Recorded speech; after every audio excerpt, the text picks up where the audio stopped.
RPC first grade chemistry 2025 के लिए latest trending question की जो सीरीज हमने स्टार्ट करी है उसका ये सेकंड लेक्चर है ना। इससे पहले फर्स्ट लेक्चर ऑलरेडी हम डाल चुके हैं जिसमें केमिकल बॉन्डिंग और जीआईओसी के आपको इंपॉर्टेंट क्वेश्चंस मैंने बताए थे कि किस टाइप के क्वेश्चंस लेटेस्ट में आए हुए हैं और उनके कॉन्सेप्ट के बारे में बात करिए।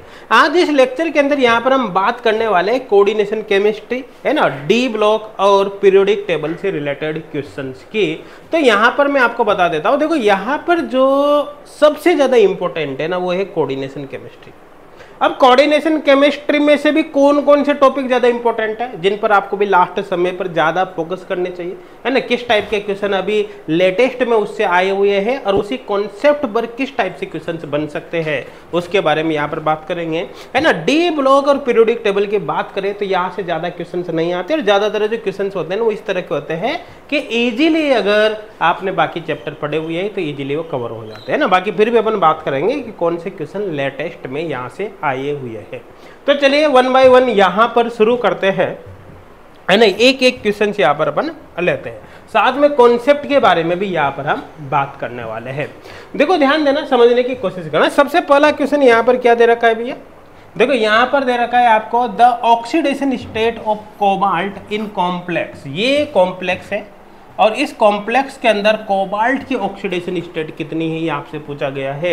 देखो ध्यान देना, ये आरपीसी फर्स्ट ग्रेड 2022 का क्वेश्चन है। यहाँ पर अपन जितने भी क्वेश्चन ले रहे हैं ना वो सारे के सारे आपके लेटेस्ट प्रीवियस ईयर क्वेश्चंस ही होंगे। अरे उसी के बेस्ड पर फिर हम यहाँ पर एक कॉन्सेप्ट के बारे में बात करेंगे कि और किस किस टाइप के क्वेश्चन यहाँ से बन सकते हैं, ठीक है ना। तो यहां पर आप देख सकते हैं कि जैसे इसमें कोबाल्ट के ऑक्सीडेशन स्टेट हमको निकालने हैं। तो देखो ध्यान देना, यहां पर एक्चुअली लिगेंड कौन सा ये वाला है ना, ये लिगेंड क्या है, देखो आप देखो NH2 CH2 CH2 NH2 है ना, जो कि एथिलीन डाइएमीन होता है जिसको अपन EN से रिप्रेजेंट करते हैं। आपको पता है EN है ना, EN क्या होता है, ये CH2 और NH2। और आपको पता है कि ये एक न्यूट्रल लिगेंड है। न्यूट्रल लिगेंड इसका मतलब इस पर कोई चार्ज प्रेजेंट नहीं है, इस पर क्या है, जीरो चार्ज है। समझ में आ रहा है ना।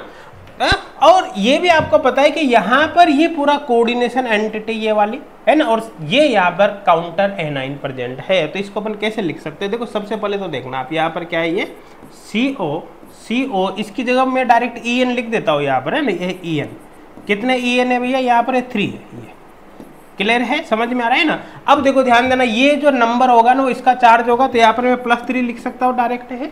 और साथ के साथ ये जो नंबर होगा ना इसका चार्ज होगा, तो यहाँ पर मैं SO4 सल्फेट के पावर कितने गया, -2 चार्ज होगा, ये लिख सकता हूँ। तो कुल मिलाकर हमने क्या किया कि ये जो कॉम्प्लेक्स यहाँ पर दे रखा है, इस कॉम्प्लेक्स को कुल मिलाकर हमने कैटाइन और एनाइन के अंदर ब्रेक कर लिया यहाँ पर है ना। ब्रेक करने का सीधा तरीका क्या है कि इसकी पावर यहाँ लगा दो प्लस में, इसकी पावर यहाँ लगा दो, बस सीधा ये कॉन्सेप्ट हमने काम में लिया है ना। अब हमको यहाँ पर इस कोबाल्ट की ऑक्सीडेशन स्टेट चाहिए, तो कोबाल्ट का मान लेता हूँ ऑक्सीडेशन स्टेट है भैया X।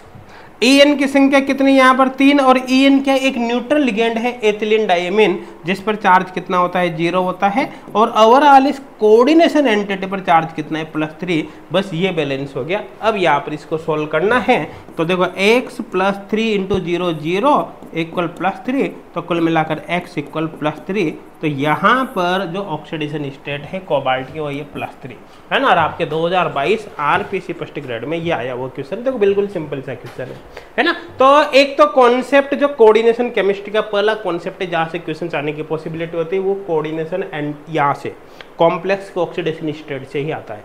और कोऑर्डिनेशन कंपाउंड में अगर आपको ऑक्सीडेशन स्टेट निकालनी है सेंट्रल मेटल आयन की, तो भैया इसके लिए आपको सारे लिगेंड पता होने चाहिए जितने भी है ना। अगर आपको लिगेंड पता नहीं कि किस लिगेंड पर कितना चार्ज है, किस पर 0 है, किस पर प्लस है, किस पर माइनस है, ये सब आपको पता नहीं है तो ये कैलकुलेशन आप कभी भी नहीं कर सकते। आपको पता ही नहीं चलेगा कि कहाँ पर 0 रखना है, कहाँ पर प्लस रखना है, कहाँ पर -1 रखना है, कहाँ पर -2 रखना है ना। तो ऐसे केस में फिर आप कोई भी क्वेश्चन सॉल्व नहीं कर पाओगे। आई थिंक बहुत अच्छे से समझ में आ गया होगा, मेरे हिसाब से कोई डाउट यहाँ पर अब आपके नहीं होगा।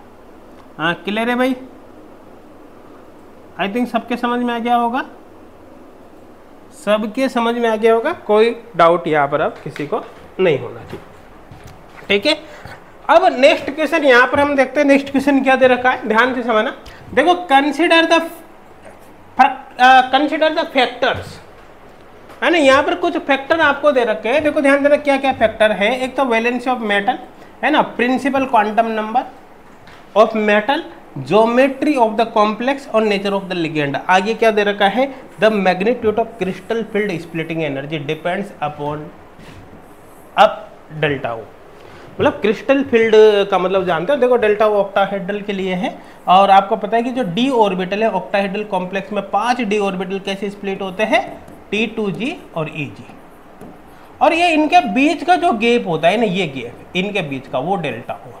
तो ये स्प्लिटिंग कितनी ज़्यादा होगी या कितनी कम होगी, ये कौन कौन से फैक्टर पे डिपेंड करता है, ये आपसे यहाँ पर पूछा है। यहाँ पर 4 फैक्टर यहाँ पर दिए हुए हैं, और आपसे ये पूछा है कि इन 4 में से कौन कौन से फैक्टर ऐसे हैं जिन पर ये स्प्लिटिंग डिपेंड करती है।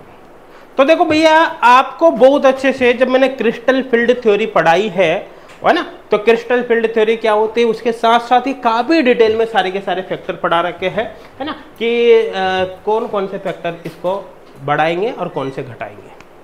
क्लियर है ना। फ्री और पेड दोनों ही कोर्स के अंदर ये कॉन्सेप्ट आपको दे रखा है ना, इसलिए आपको कोई भी टेंशन लेने की जरूरत नहीं है, आपने अच्छे से पढ़ा होगा।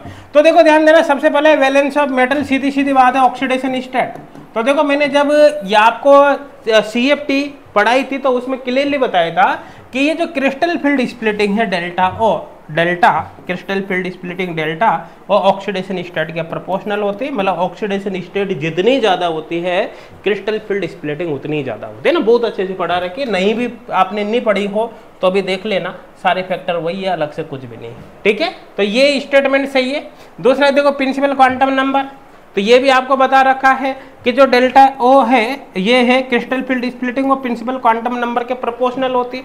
कहने का मतलब यहाँ पर क्या होता है कि अगर मैं देखूँ तो 3D के कंपैरिजन में 4D के लिए ज़्यादा स्प्लिटिंग होती है, और 4D के कंपैरिजन में 5D सीरीज के एलिमेंट के लिए स्प्लिटिंग ज़्यादा होती है। और बहुत अच्छे से समझा रखा है ये कैसा क्यों होता है, इसका मतलब ये भी आपको कंसिडर करना पड़ेगा।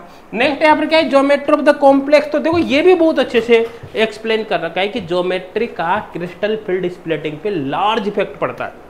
जैसे अगर बात करें स्क्वायर प्लेनर कॉम्प्लेक्स में बहुत ज़्यादा स्प्लिटिंग होती है, ऑक्टा में थोड़ी कम होती है, टेट्रा में और भी कम होती है। और क्लियरली पूरा डायग्राम बना कर आपको समझा रखा है, आपने पढ़ा होगा तो अच्छी तरह से याद होगा ही सही, ठीक है ना। तो कुल मिलाकर सीधी सीधी बात है, ज्योमेट्री पर भी डिपेंड करते हैं। जैसे मैं यहाँ पर बात कर सकता हूँ कि ऑक्टाहेड्रल के लिए क्रिस्टल फील्ड स्प्लिटिंग टेट्राहेड्रल से ज़्यादा होती है, तो इसका मतलब इस पर भी डिपेंड करते हैं।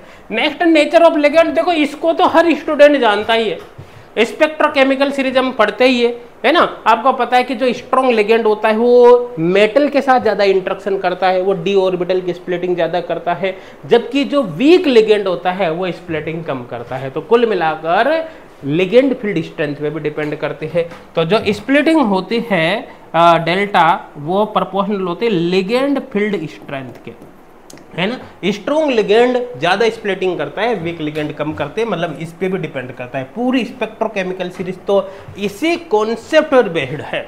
तो कुल मिलाकर ये एक क्वेश्चन नहीं है, ये एक क्वेश्चन का नाम है, बल्कि इस एक क्वेश्चन में क्रिस्टल फील्ड थ्योरी जो है उसमें क्रिस्टल फील्ड स्प्लिटिंग किन किन फैक्टर पे डिपेंड करते हैं वो सब कुछ आ गया इस एक क्वेश्चन के अंदर, है ना। वो सारा कॉन्सेप्ट यहाँ पर क्लियर हो जाता है। तो चारों ही यहाँ पर कंसिडर करने पड़ेंगे, सभी पे डिपेंड करता है, मतलब A B C and D, यहाँ पर D ऑप्शन करेक्ट होगा।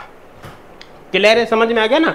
आई थिंक बहुत अच्छे से समझ में आ गया होगा। ये देखो अभी जो क्वेश्चन लेंगे ना, इसी के अंदर मैक्सिमम कॉन्सेप्ट आपके क्लियर हो जाएंगे, है ना, कि किस किस टाइप के क्वेश्चन बन रहे हैं और वहाँ पर कौन कौन से कॉन्सेप्ट काम में आ रहे हैं, है ना। और ये सारे लेटेस्ट क्वेश्चन है, आपके आई हुई क्वेश्चन है, ठीक है ना। यहाँ पर देख सकते हैं the transition element 3D series, ठीक है, ion having the configuration given below, shown Jahn Teller effect. देखो यहाँ पर पूछा गया है कि इनमें से कौन सा आयन है, मतलब कौन सा इलेक्ट्रॉनिक कॉन्फ़िगरेशन है जो जॉन टेलर डिस्टोर्शन यहाँ पर देता है। और एक बात बताओ आपको बहुत इंपॉर्टेंट, ये जो क्वेश्चन है ना, ये क्वेश्चन वही 2022 का, ये आरपीसी 2022 फर्स्ट ग्रेड का, और इसको बोनस काउंट किया गया है। मतलब इस क्वेश्चन को डिलीट मार दिया आरपीसी ने। डिलीट क्यों मार दिया आप चाहो तो सबसे पहले वीडियो को पॉज करके थोड़ा खुद सोचे कि इस क्वेश्चन को डिलीट मारने का कारण क्या है, इसका आंसर क्या होगा, और मैं तो भी आपको एक्सप्लेन कर ही दूंगा। तो देखो ध्यान से समझने की कोशिश करना। जैसे अपन मान लो कि यहाँ पर दो सिनेरियो लेते हैं, सपोज करो सबसे पहले मैं ऑक्टाहेड्रल कॉम्प्लेक्स के बारे में यहाँ पर बात करता हूँ। अगर ऑक्टाहेड्रल कॉम्प्लेक्स की बात करो तो यहाँ पर जो इलेक्ट्रॉनिक कन्फिगरेशन होता है, डी ऑर्बिटल जो अपन लिखते हैं यहाँ पर डी ऑर्बिटल 5d, उसको अपन ऐसे लिखते हैं T2GeG, और उसको कैसे लिखते हैं T2GeG, ये है ना। यहाँ पर यू भी लिख सकते हैं, ये T2G और ये Eg। T2G में 3 ऑर्बिटल होते हैं, Eg में 2 होते हैं, आपको अच्छी तरह से पता है इसे, है ना। ये ऑक्टाहेड्रल कॉम्प्लेक्स में हम करते हैं। क्लियर है भैया, समझ में आ रहा है ना यहाँ पर, है ना। दूसरा केस है टेट्राहेड्रल की, जब हम बात करते हैं टेट्राहेड्रल कॉम्प्लेक्स, तो ऐसे केस में टेट्राहेड्रल कॉम्प्लेक्स में यहाँ पर जो स्प्लिटिंग होती है डी ऑर्बिटल की होती है E-T2 फॉर्म में, है ना। तो यहाँ पर E और यहाँ पर T2, और आपको पता है E के अंदर 2 ऑर्बिटल, T2 के अंदर 3 ऑर्बिटल होते हैं। क्लियर यहाँ पर समझ में आए ना। अब देखो एक्चुअली क्या होता है कि आप इनमें इलेक्ट्रॉन भरकर देखोगे, इलेक्ट्रॉन भरने के बाद यदि किसी भी ऑर्बिटल के अंदर एसिमेट्रिक इलेक्ट्रॉनिक कन्फिगरेशन आ जाता है तो हम कहते हैं जॉन टेलर डिस्टॉर्शन होगा, और एसिमेट्रिक इलेक्ट्रॉनिक कन्फिगरेशन नहीं आता है तो हम कहेंगे जॉन टेलर डिस्टॉर्शन नहीं होगा। तो चलो इलेक्ट्रॉन भरते हैं। यहाँ पर देखो ध्यान देना क्या दे रखा है, 3D सीरीज है, आयन है, हैविंग कन्फिगरेशन गिवन बिलो। अब यहाँ पर पूछा है कि कौन सा जॉन टेलर डिस्टॉर्शन देगा। तो देखो सबसे पहले बात तो यहाँ पर ये देखो ऑक्टा का केस है, ये टेट्रा का केस है। इस क्वेश्चन के अंदर बताया ही नहीं है कि ऑक्टाहेड्रल कन्फिगरेशन है टेट्राहेड्रल है, ज्योमेट्री की बात ही नहीं करी। तो ज्योमेट्री की बात ही नहीं करी तो आप कुल मिलाकर आइडेंटिफाई ही नहीं कर पाओगे कि किसके लिए क्या करना है, ठीक है। तो पहला रीजन तो यही हो गया, ये बोनस क्यों दिया गया है, क्योंकि ज्योमेट्री की बात नहीं की है। बिना ज्योमेट्री के अपन आइडेंटिफाई नहीं कर सकते, क्योंकि हो सकता है कि जो टेट्रा में किसी पर्टिकुलर कन्फिगरेशन के लिए जो कॉम्प्लेक्स टेट्रा में जॉन टेलर डिस्टॉर्शन दे रहा है, हो सकता है ऑक्टा में नहीं दे, और जो ऑक्टा में दे रहा है हो सकता है वो टेट्रा में नहीं दे।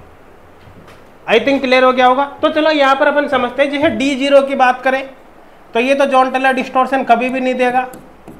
रीजन क्या है, क्योंकि इसमें इलेक्ट्रॉन ही नहीं है ना। D10 की बात करें तो ये फुली फिल्ड है, फुली फिल्ड है तो सारा का सारा भरा ही रहेगा, चाहे टेट्रा ले लो चाहे ऑक्टा ले लो, है ना। पूरे 10 के 10 इलेक्ट्रॉन आ जाएंगे, है ना। 1 2 3 4 5 6 7 8 9 10, यहाँ पर पूरे 10 के 10 आ जाएंगे, फुल फील्ड है। तो ये भी कभी भी जॉन टेलर डिस्टॉर्शन नहीं देगा, इसका मतलब ये भी गया। तो कुल मिलाकर जो हमको देखना है ना, वो केवल 2 ही केस में देखना है, एक तो B वाला ये D8 और एक है D9।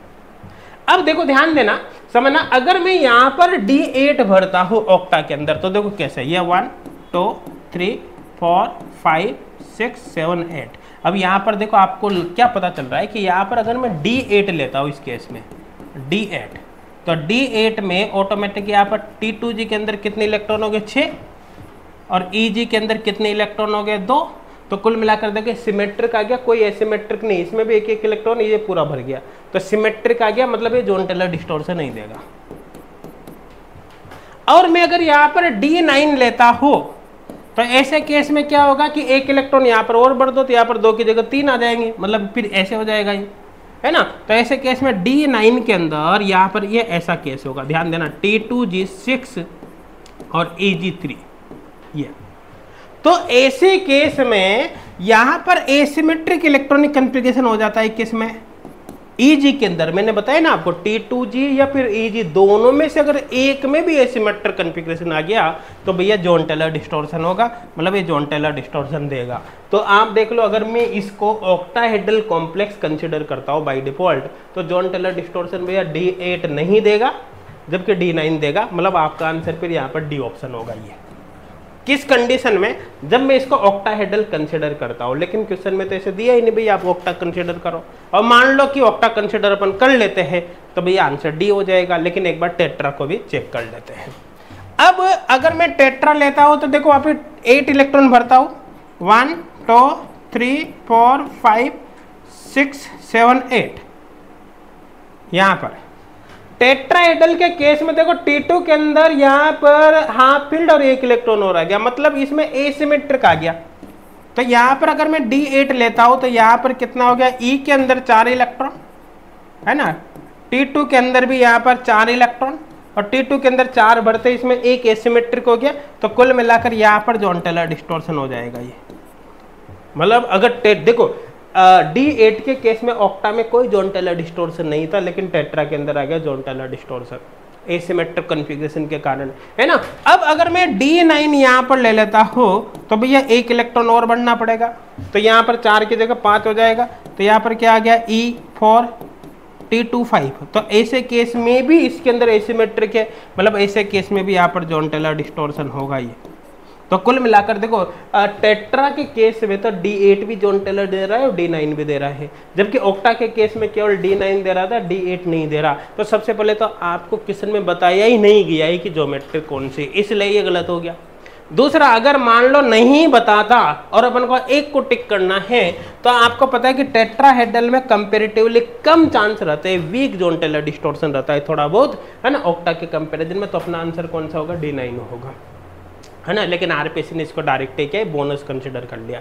अच्छा, इसके अलावा एक और रीजन है, ये केवल इस क्वेश्चन का इंग्लिश वर्जन यहाँ पर लिखा हुआ है। अगर इसी क्वेश्चन का अपन हिंदी वर्जन देखेंगे तो इंग्लिश वर्जन में तो लिखा है कि कौन जॉन टेलर डिस्टॉर्शन देगा, जबकि हिंदी वर्जन जो इसका देखोगे ना आप, उसमें लिखा रखा है कि कौन जॉन टेलर डिस्टॉर्शन नहीं देगा। मतलब इंग्लिश में तो पूछ रहा है कि कौन देगा, हिंदी में पूछ रहा है कौन नहीं देगा, तो वहां पर मिसमैच हो गया, इसलिए बोनस है ना। तो अगर मान लो इस तरह की मिस्टेक आपको आने वाले एग्जाम में भी दिखाई दे तो आप ज़्यादा कंफ्यूज मत होना, ऐसे क्वेश्चन बोनस की फॉर्म में चले जाते हैं, ये मान लो, है ना।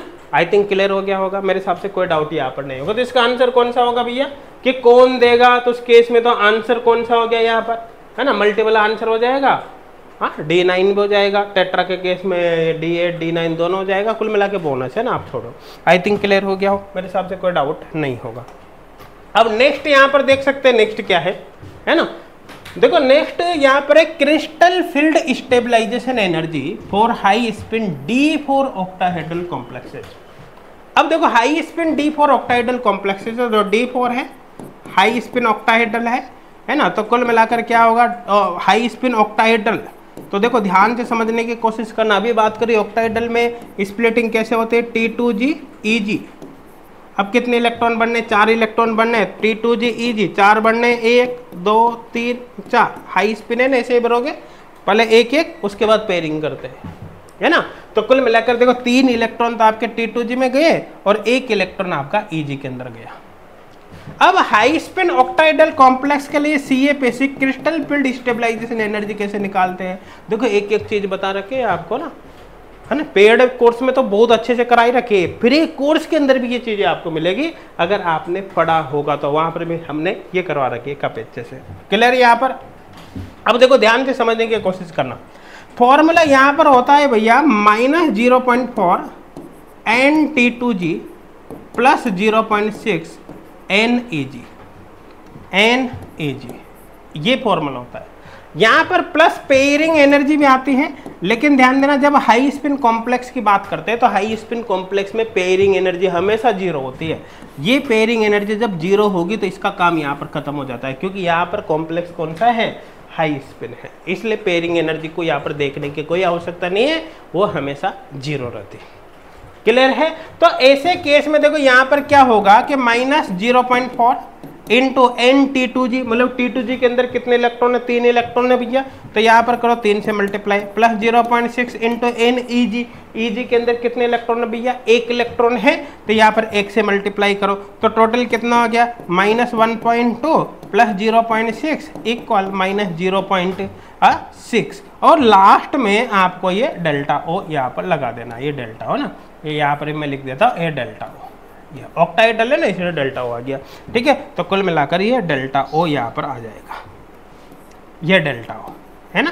तो फाइनल यहाँ पर ऐसे लिख दो -0.6 डेल्टा O, ये तो ये आपका आंसर यहाँ पर हो जाएगा, है ना। तो बहुत अच्छे से ये एक एक कॉन्सेप्ट आपको करवा रखा है ना। बाद में अपन समराइज करेंगे कि क्या क्या आपको कोऑर्डिनेशन कॉम्प्लेक्स के अंदर याद होना चाहिए, है ना। तो बिल्कुल सिंपल है, जॉन टेलर डिस्टॉर्शन में अपन इन चीज़ों को पढ़ते ही क्रिस्टल फील्ड थ्योरी के अंदर इन T2G AG कैसे इलेक्ट्रॉन वगैरह बढ़ते हैं इनको पढ़ते ही है ना। उसी के बेसिस पर फिर CAPC के कैलकुलेशन है तो बहुत अच्छे से ये चीज़ें बता रखी है। और देखो आपको पता है क्वेश्चन भी यहाँ से आ रहे हैं और आगे भी आने की पॉसिबिलिटी है ना। आई थिंक क्लियर हो गया होगा है ना, किस टाइप के क्वेश्चन यहाँ से बन सकते हैं। देखो नेक्स्ट यहाँ पर अपन देखते हैं, नेक्स्ट देखते हैं। थोड़ी सी प्रैक्टिस के लिए आप हर क्वेश्चन पर वीडियो को पॉज करके खुद से ट्राई भी कर सकते हैं कि कौन सा क्वेश्चन कैसे सॉल्व होगा। चलो यहाँ पर देखते हैं।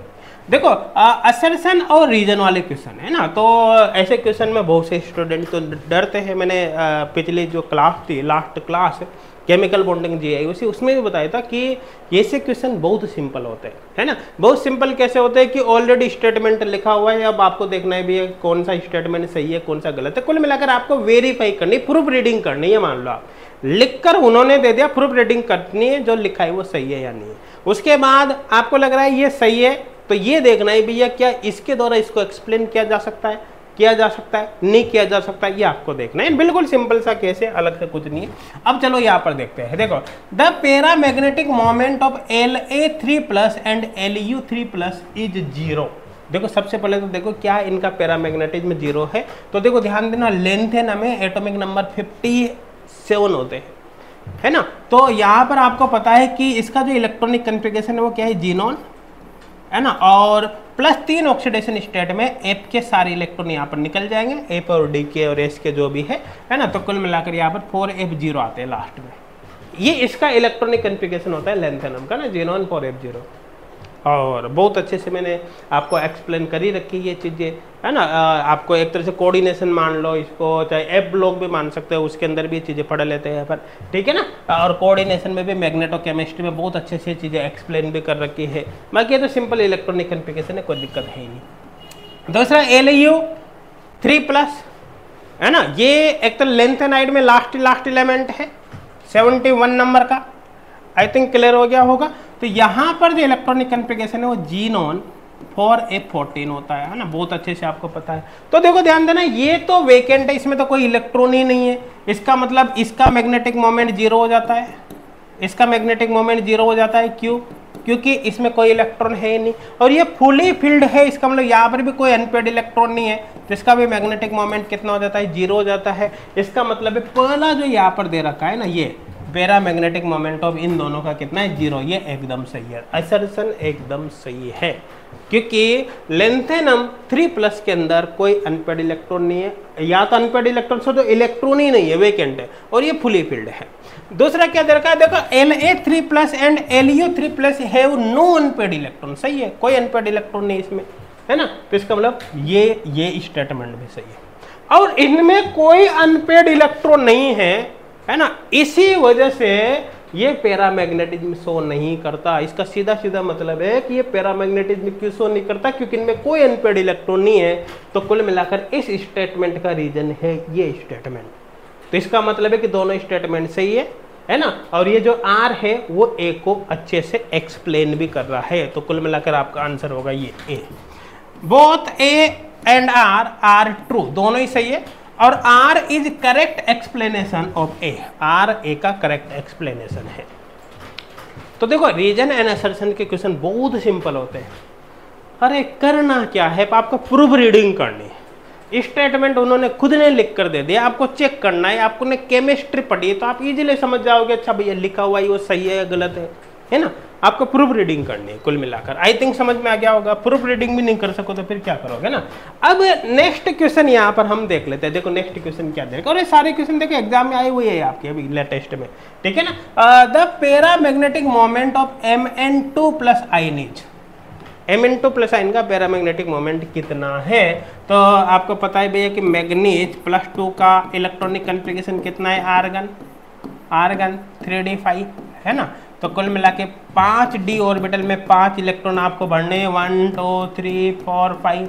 इसका मतलब अनपेड इलेक्ट्रॉन कितने हो गए भैया, 5 है ना। तो मैग्नेटिक मोमेंट आपको देखना है, तो आपको पता है स्पिन ओनली मैग्नेटिक मोमेंट का फॉर्मूला क्या होता है, n+2 बोर मैग्नेटॉन है ना। तो n की जगह कितना रखना है आपका, n की जगह पर आपको रखना है 5, यहाँ पर भी रख दो 5, तो यहाँ पर 5 है ना, इंटू 5 + 2 7, तो 5 यहाँ पर इस तरह से हो जाएगा। तो कुल मिला के √35 है ना, तो 5.9 बोर मैग्नेटॉन।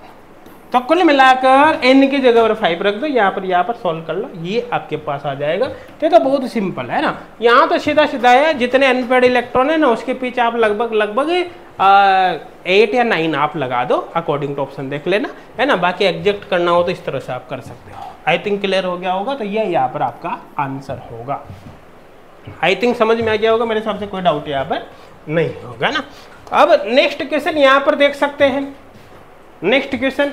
अच्छा, यहाँ पर एक चीज आपको मैं बताऊं, जैसे अब ये जो क्वेश्चन है ना, अब इसको आप कोऑर्डिनेशन मानोगे, डी ब्लॉक मानोगे, पीरियोडिक टेबल मानोगे, एटॉमिक स्ट्रक्चर मानोगे, ये मिक्स है, कई बार भी पढ़ सकते हो। जैसे एटॉमिक स्ट्रक्चर में अपन इलेक्ट्रॉनिक कन्फिगरेशन वगैरह पढ़ते हैं, इलेक्ट्रॉनिक कन्फिगरेशन पढ़ते हैं तो नंबर ऑफ अनपेड आप इलेक्ट्रॉन आप निकाल सकते हो, तो कुल मिलाकर ये वहाँ पर भी काम आ जाएगा। पीरियोडिक टेबल में भी इन चीज़ों को देख लेते हैं तो वहाँ पर भी आ जाएगा। डी ब्लॉक पढ़ोगे तो मैग्नीज 3D सीरीज का एलिमेंट है, ये वहाँ पर भी आ गया। कोऑर्डिनेशन पढ़ोगे तो कोऑर्डिनेशन से रिलेटेड भी ये हो गया। तो कुल मिलाकर क्या है कि ये इंटरमिक्स क्वेश्चन होते हैं ना, तो इनमें कंफ्यूजन बिल्कुल भी मत होना। ये किसी भी चैप्टर का आप कंसिडर करो, कोई फर्क नहीं पड़ता, है ना। डी ब्लॉक की तो इतनी नीड ही नहीं होती अपन को। रीजन क्या है, क्योंकि डी ब्लॉक के जो मैक्सिमम क्वेश्चन है वो या तो पीरियोडिक टेबल में कवर हो जाते हैं या फिर वो कोऑर्डिनेशन के अंदर चले जाते हैं। तो सेपरेटली डी का कोई मतलब नहीं होता, है ना। हल्की फुल्की उस पर नजर मार लो, इतना सफिशिएंट होता है। आई थिंक क्लियर हो गया होगा, मेरे हिसाब से कोई डाउट यहाँ पर नहीं होगा। अब देखो नेक्स्ट यहाँ पर क्या दे रखा है, नेशनल रिएजेंट द एक्टिव आइन इज, है ना। नेशनल रिएजेंट में एक्टिव आइन कौन सा है, तो देखो ध्यान देना, जो नेशनल रिएजेंट होता है वो एक्चुअली क्या होता है, वो एक्चुअली एल्केलाइन सॉल्यूशन होता है। एल्केलाइन सॉल्यूशन, एल्केलाइन सॉल्यूशन किसका, solution of alkaline solution of ये होता है पोटेशियम, है ना, पोटेशियम टेट्रा आयोडो मर्क्यूरेट सेकेंड, ये है ना, इसका एल्केलाइन सॉल्यूशन होता है पोटेशियम टेट्रा आयोडो मर्क्यूरेट सेकेंड। तो इसके अंदर जो आयन होगा वो कौन सा होगा भैया, देखो ये 2K प्लस यहाँ पर हटा दो आप, 2K प्लस प्लस यहाँ पर HgI4 -2, और यही इसका एक्टिव आयन से होता है। यही क्या होता है, इसका एक्टिव आयन होता है। तो कुल मिलाकर ये आपका आंसर होगा। अच्छा, अब जब हमने नेशनल रिएजेंट के बारे में यहाँ पर बात करी है, तो साथ के साथ ये भी बता देता हूँ कि नेशनल रिएजेंट क्या काम में आता है। कमेंट करके आपको भी बताना है कि नेशनल रिएजेंट का काम क्या है। तो भैया नेशनल रिएजेंट क्या काम करता है, ये अमोनिया या फिर अमोनियम साल्ट के आइडेंटिफिकेशन में काम में आता है। किस में काम में आता है ये अमोनिया, है ना, ammonia and ammonium salt, ammonium salt, ammonium salt, है ना, इनके आइडेंटिफिकेशन में काम में आता है। इनके आइडेंटिफिकेशन में ये काम आता है, आइडेंटिफिकेशन, ठीक है। एक्चुअली जब इसको अमोनियम साल्ट या फिर अमोनिया की टेस्ट इससे करवाते हैं, टेस्टिंग करवाते हैं, तो फिर ब्राउन पीपीटी आपको मिलती है ना, ब्राउन पीपीटी। अगर ब्राउन पीपीटी मिल रही तो इसका मतलब वहाँ पर क्लियर हो जाता है कि भैया जो सॉल्यूशन है या जो सैंपल है उसमें अमोनिया या फिर अमोनियम साल्ट प्रेजेंट है। आई थिंक क्लियर हो गया होगा, मेरे हिसाब से कोई डाउट नहीं होगा। तो इस तरह से भी क्वेश्चन आ सकते हैं। क्लियर है, समझ में आ रहा है। देखो नेक्स्ट यहाँ पर अपन देख लेते हैं। देखो नेक्स्ट क्या दे रखा है, समझना है यहाँ पर। देखो which one of the following statement is not true. देखो ध्यान देना, ये ट्रू और नॉट ट्रू, करेक्ट है इनकरेक्ट में बहुत सारा लफड़ा पड़ता है। कई बार क्या होता है अपन करेक्ट को इनकरेक्ट, है ना, या फिर नोट को भूल जाते हैं, ट्रू अनट्रू, इस तरह से कंफ्यूज हो जाते हैं। तो इनको बहुत अच्छे से आपको पढ़ना है, एक एक चीज पर आपको ध्यान देना है। क्लियर हो गया। तो यहाँ पर क्या दे रखा है देखो, है ना, देखो यहाँ पर दे रखा है not true for the complex. ये जो कॉम्प्लेक्स इसके लिए क्या सही नहीं है। अच्छा एक चीज और बताओ, इसको भी बोनस कंसिडर किया गया है आपके आरपीसी में, आरपीसी में मतलब क्वेश्चन को डिलीट मार दिया साहब। तो आपको वीडियो को पॉज करना है, कमेंट करके सबसे पहले आपको बताना है कि इसको क्यों डिलीट मारा होगा, इसमें क्या गलती है, उसके बाद आगे देख लेना, ठीक है। तो चलो देखो यहाँ पर क्या है। देखो सबसे पहले ये जो कॉम्प्लेक्स है, इस कॉम्प्लेक्स में देखो अमोनिया न्यूट्रल लिगेंड है, कोई चार्ज इस पे है ही नहीं। कोबाल्ट की ऑक्सीडेशन स्टेट देखो तो X, अमोनिया की संख्या 6 है, अमोनिया न्यूट्रल लिगेंड है, कोई चार्ज होगा ही नहीं। ओवरऑल इस पर कितनी +3 चार्ज है, तो X इक्वल यहाँ पर +3, मतलब कोबाल्ट की ऑक्सीडेशन स्टेट यहाँ पर होगी +3।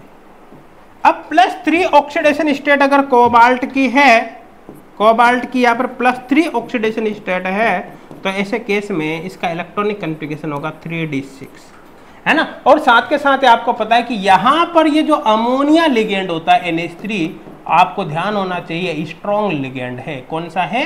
ये स्ट्रॉन्ग लिगेंड है। स्ट्रॉन्ग लिगेंड है मतलब ये पेयरिंग करवा देता है ना। और जब स्ट्रॉन्ग लिगेंड होता है तो कौन सा कॉम्प्लेक्स बनता है? लो स्पिन कॉम्प्लेक्स बनता है। तो ऑक्टाहेड्रल तो है ही से भी 6 कोऑर्डिनेशन नंबर है और साथ के साथ है लो स्पिन, तो ये लो स्पिन ऑक्टाहेड्रल कॉम्प्लेक्स है ना। तो T2GEG अगर यहाँ पर आप देखोगे तो क्या होगा? लो स्पिन है ना, तो पहले इसको भरो, है ना। कितने? 1 2 3 4 5, तो 1 2 3 लो स्पिन है, 4 5 6 पहले इसे भरते हैं, और इलेक्ट्रॉन होगा तो अब ऊपर जाएगा, मतलब सारे के सारे इलेक्ट्रॉन T2G में गए 6 और EG खाली है, ये है ना। तो यहाँ पर ले देकर देखा जाए तो T2G के अंदर ये सारे इलेक्ट्रॉन गए, ये 1 2 3 4 5 6, EG के अंदर कोई इलेक्ट्रॉन ही नहीं है। तो ऐसे केस में ये EG खाली बच गया यहाँ पर, है ना, कोई अनपेड इलेक्ट्रॉन नहीं है। तो एक तो कॉम्प्लेक्स हो गया लो स्पिन, कोई अनपेड इलेक्ट्रॉन नहीं, तो मैग्नेटिक मोमेंट हो गया 0, कॉम्प्लेक्स हो गया यहाँ पर डायामैग्नेटिक, मतलब ये पैरामैग्नेटिक नहीं, कौन सा है? डायामैग्नेटिक हो गया। अब साथ के साथ ही देखो ऑक्टाहेड्रल जब कॉम्प्लेक्स की बात करते हैं तो हाइब्रिडाइजेशन यहाँ पर क्या हो सकता है? sp3d2, एक है d2sp3। तो अगर अंदर के ऑर्बिटल खाली बच गए ये, तो ऐसे केस में अंदर वाले ऑर्बिटल काम में आएंगे, तो ऐसे केस में हाइब्रिडाइजेशन d2sp3 होगा, sp3d2 नहीं होगा, क्योंकि अंदर के ऑर्बिटल खाली हो गया ना, लो स्पिन बन रहा है ना, लो स्पिन मतलब इनर ऑर्बिटल कॉम्प्लेक्स, तो अंदर वाले d ऑर्बिटल आपको काम में लेने ही है ना। तो अब यहाँ पर देखते हैं क्या, इट इज पैरामैग्नेटिक नहीं है भैया, पैरामैग्नेटिक नहीं है, इट इज लो स्पिन एकदम सही है, लो स्पिन तो है ही सही, ठीक है ना। हाँ, it is octahedral structure, octahedral है, कोई दिक्कत वाली बात नहीं है। और COsp3d2 हाइब्रिडाइजेशन नहीं है भैया, d2sp3 है ना। तो कुल मिलाकर आपसे पूछा है नोट ट्रू, तो नोट ट्रू कौन सा है? ये तो ट्रू है, मतलब ये आपका आंसर नहीं होगा। ये नोट ट्रू है तो ये आपका आंसर होगा। ये ट्रू है, ये आपका आंसर नहीं होगा। ये नॉट ट्रू है, ये आपका आंसर होगा। तो आपका आंसर यहाँ पर भैया A एंड D दोनों ही होंगे। आपके आंसर यहाँ पर A एंड D दोनों ही होंगे, ये A एंड D। लेकिन आपको तो एक टिक करना है, हाँ, अब एक टिक करना है, लेकिन यहाँ तो एक तो टिक कर सकते हैं, आपको दोनों ही टिक करने पड़ेंगे। तो जाहिर सी बात है आरपीसी ने क्या किया, इसको क्या किया, डिलीट मार दिया, है ना, कि आप खुश रहो भैया, बोनस इसका आपको मिल जाएगा। आई थिंक क्लियर हो गया होगा मेरे हिसाब से, कोई डाउट यहाँ पर अब आपके नहीं होगा। समझ में आ रहा है? क्लियर है? समझ में आ रहा है? नेक्स्ट यहाँ पर अपन देख लेते हैं। देखो नेक्स्ट क्वेश्चन क्या है, देखो, among the following complex the maximum AgCl precipitate shall be given bye.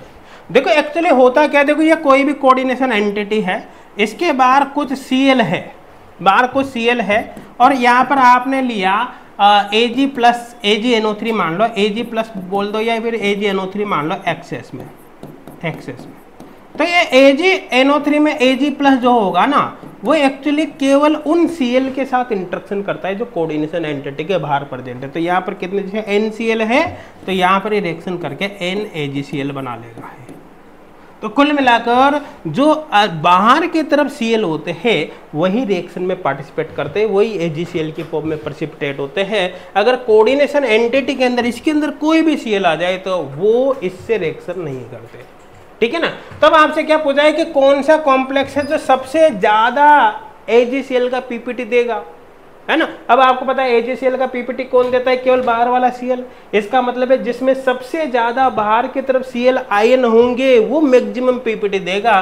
तो देखो भैया इसमें तो बाहर की तरफ कितने Cl है, 3 है ना। इसमें बाहर की तरफ केवल एक ही Cl माइनस है, इसमें बाहर की तरफ कुछ Cl माइनस है ही नहीं, यहाँ तो 0 Cl माइनस है ना, 0 कर देता हूँ। इसमें बाहर की तरफ 2 Cl माइनस है, ये तो सबसे ज़्यादा किस में है, इसमें। इसका मतलब मैक्सिमम पीपीटी कौन देगा, ये। इसका 1 मोल 3 मोल AgCl का पीपीटी देगा। जितने बार है ना उतना, बार n है तो n मोल, बाहर 3 है तो 3 मोल।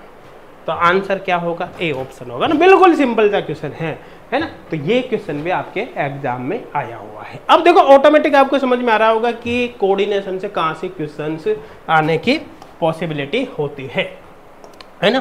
कोऑर्डिनेशन में कहाँ से क्वेश्चंस आने की पॉसिबिलिटी होती है। तो देखो सबसे पहले मैं कोऑर्डिनेशन को समराइज करता हूँ। कोऑर्डिनेशन में आपको रिवीजन पर फोकस करना है। अभी लास्ट में रिवीजन पर कहाँ पर फोकस करना है, बहुत ही सिंपल सा है ना। जल्दी से आपको टाइप्स ऑफ लिगेंड देख लेना है। Types of ligand, types of ligand. अब टाइप्स ऑफ लिगेंड क्यों देखना है, क्योंकि भाई अगर टाइप्स ऑफ लिगेंड आपने नहीं देखा तो आप कुछ भी नहीं कर सकते। रीजन क्या है, क्योंकि इसी से आपको पता चलेगा किस लिगेंड पर कौन सा चार्ज है, क्या है ना। जिसी के बेसिस पर आप ऑक्सीडेशन स्टेट वगैरह निकाल सकते हैं, आगे की सारी चीजें कर सकते हो, है ना। आई थिंक क्लियर हो गया होगा। तो टाइप्स ऑफ लिगेंड देखना है, ऑक्सीडेशन स्टेट वगैरह कैसे निकालते हैं, है ना। नोमेनक्लेचर पे एक बार रफली आप नजर मार लेना, है ना। बहुत कम चांस होता है कि नोमेनक्लेचर आपसे पूछेगा कि किस कंपाउंड का आईयूपीएसी नेम क्या है ना। तो रफली नजर मार लेना, है। बाकी ज्यादा कुछ उसका करने की आवश्यकता नहीं है, ताकि कोई छोटा मोटा आ भी जाए तो आपको पता रहे, है ना। नेक्स्ट आपको वीबीटी वैलेंस बॉन्ड थ्योरी, क्योंकि जो अपन लिख रहे हैं ना inner orbital complex, outer orbital complex, ये वीबीटी के बेसिस पर ही आप निकाल पाते हो। और वीबीटी बहुत अच्छे से एक्सप्लेन कर रखी है, बहुत अच्छे से एक्सप्लेन कर रखी है आपको ना। वर्नर थ्योरी, ये जो कॉन्सेप्ट है ये वर्नर थ्योरी का है, वर्नर थ्योरी भी आपको पढ़ा रखी है। लेकिन ऐसे छोटे मोटे क्वेश्चन अगर आपने वर्नर थ्योरी नहीं भी पढ़ी ना तब भी इजीली कर सकते हैं, जैसे मैंने कॉन्सेप्ट बताया ना आपको, इसी तरह तो भी इजीली हो जाएगा।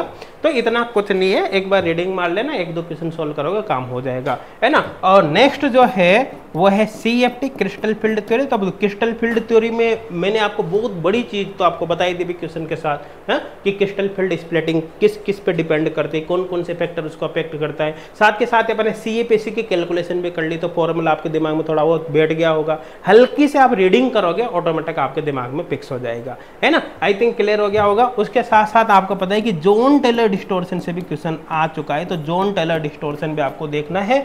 कॉन्सेप्ट मैंने आपको बता दिया, जो भी कॉन्सेप्ट है वही रहने वाला है। अगर EG T2G या मैं कह दो E और T2, इनमें से किसी में भी एसिमेट्रिक इलेक्ट्रॉनिक कन्फिगरेशन आ जाता है, आप कन्फिगरेशन लिख लो जो भी कॉम्प्लेक्स आपको दे रखा है उसका। अगर एसिमेट्रिक इलेक्ट्रॉनिक कन्फिगरेशन आ जाता है भैया जॉन टेलर डिस्टोर्शन होगा, अदरवाइज नहीं होगा। आप कोऑर्डिनेशन में बेटा इतना आपने कर लिया ना, तो कोऑर्डिनेशन के सारे क्वेश्चन जो भी 8-10 क्वेश्चन कोऑर्डिनेशन से आएंगे वो 8-10 क्वेश्चन आपके पक्के हो जाएंगे, है ना। और इनके रिवीजन में आपको कुछ भी टाइम लगने वाला नहीं है। आई थिंक क्लियर हो गया होगा, है ना। अब देखो बात करें अपन जैसे इस क्वेश्चन की, तो यहाँ पर क्या है, among the following iso electronic ion which has the list radius, सबसे कम रेडियस किसकी है ना, ये आपको बताना है। तो देखो यहाँ पर इसके अंदर सोडियम का एटॉमिक नंबर 11 होता है, 11 में से 1 गया क्योंकि +1 है, तो यहाँ पर 10 इलेक्ट्रॉन है। इसी तरह ऑक्सीजन का एटॉमिक नंबर 8 है, -2 चार्ज है, तो यहाँ पर भी 8 2 10 हो गया, 10 इलेक्ट्रॉन। इसी तरह से यहाँ पर 9 और 1 10 हो गया, यहाँ पर भी 10 इलेक्ट्रॉन, है ना। और यहाँ पर 12 मैग्नीशियम का एटॉमिक नंबर +2 है, तो 2 इलेक्ट्रॉन चले गए, तो यहाँ पर भी 10 इलेक्ट्रॉन। सबसे खास बात तो क्या है कि जितने भी स्पीसीज दे रखे ये आइसो इलेक्ट्रॉनिक है, इनमें नंबर ऑफ इलेक्ट्रॉन क्या है, सेम है। आइसो इलेक्ट्रॉनिक सीरीज की अगर बात करते हैं अपन, आइसो इलेक्ट्रॉनिक सीरीज के केस में, तो देखो ध्यान देना, जो रेडियस होती है वो इनवर्सली प्रोपोर्शनल होते हैं एटॉमिक नंबर के, है ना, एटॉमिक नंबर के। जेड यहाँ पर लिख लो, कोई दिक्कत नहीं।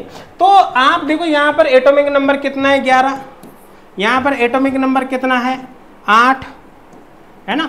यहाँ पर एटॉमिक नंबर 9, यहाँ पर एटॉमिक नंबर 12। जितना ज्यादा एटॉमिक नंबर उतनी रेडियस कम होगी। आपसे पूछा है लिस्ट रेडियस, सबसे कम रेडियस किसकी होगी, मैग्नीशियम की।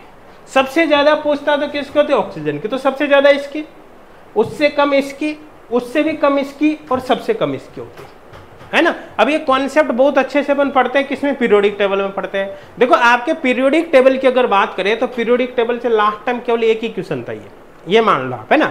बाकी इलेक्ट्रॉनिक कन्फिगरेशन वगैरह तो एटॉमिक स्ट्रक्चर में अपन देख ही लेते, कोई फर्क पड़ता ही नहीं, ठीक है ना। तो इलेक्ट्रॉनिक कन्फिगरेशन से भी क्वेश्चन थे, है ना। आई थिंक समझ में आ गया होगा। पीरियोडिक टेबल आपको पूरी अच्छी तरह से याद होनी चाहिए, क्योंकि बीच बीच में उसके कॉन्सेप्ट कहीं पर भी काम में आ जाता है। तो पीरियोडिक टेबल आपके मुंह पर होना चाहिए, आपकी रटी रटाई। अच्छा, याद नहीं हो तो टेलीग्राम पर मैं उसकी सीट आप डलवा दूंगा, पीरियोडिक टेबल को कैसे याद करना है उसकी ट्रिक, तो आप टेलीग्राम से डाउनलोड कर लेना, लिंक डिस्क्रिप्शन में मिलेगा। और ये जो पीपीटी है जिस पर एक क्वेश्चन है, इसको भी टेलीग्राम पर डाल दिया जाएगा, तो वहां से आप इसको भी डाउनलोड कर लेना, लिंक आपको डिस्क्रिप्शन में मिल जाएगा, ठीक है।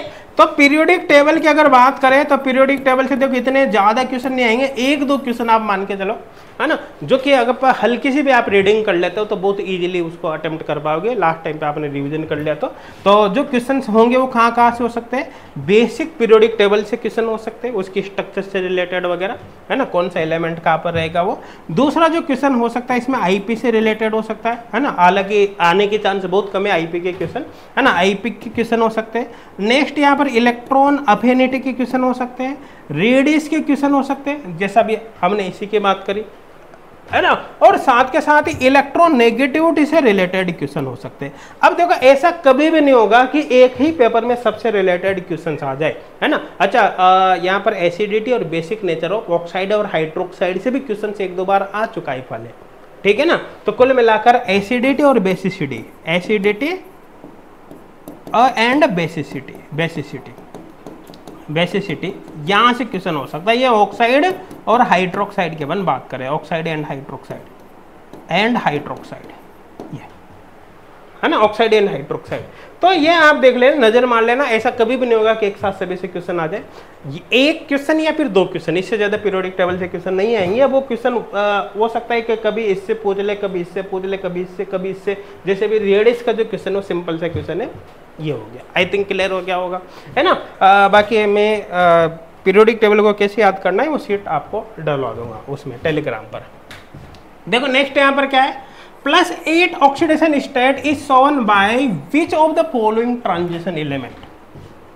+8 ऑक्सीडेशन स्टेट किसके द्वारा शो की जाती है, तो यहाँ पर मैं बता देता हूँ। देखो +8 oxidation state actually maximum oxidation state है, मैक्सिमम ऑक्सीडेशन स्टेट है ना। और पीरियोडिक टेबल में मैक्सिमम ऑक्सीडेशन स्टेट अगर मैं बात करूँ डी ब्लॉक एलिमेंट की, है ना, यहाँ पर ये सारे के सारे डी ब्लॉक एलिमेंट है, तो भैया ये ऑक्सीडेशन स्टेट शो करी जाती है इसके द्वारा, है ना।